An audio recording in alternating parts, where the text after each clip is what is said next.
সেদিন আমি একজন লোককে দেখছি, তাকাইয়া দেখছি অনেকক্ষণ, ট্রাকের থেকে সিমেন্টের বস্তা নামাইতেছে।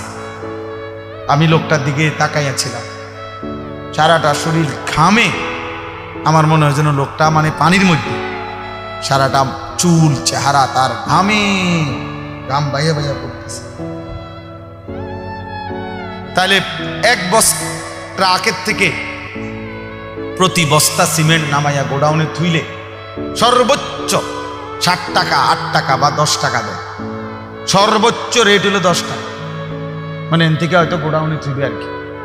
তাহলে 50 বস্তা সিমেন্ট যদি এই বেচারা নামায়, তাহলে প্রিয় যুবক ছেলে, 50 বার এই লোকটাকে, তোমার বাবাকে হতে পারে 50 বারই উনি কোমরটা বাঁকা, নাহলে কেমনে বস্তাটা লইব? 50 কেজি সিমেন্টের, 50 কেজি সিমেন্টের একটা বস্তা বেচারা কেমনে নিবে? প্রতিবারই তাকে কোমর বাঁকা করতে হয়েছে।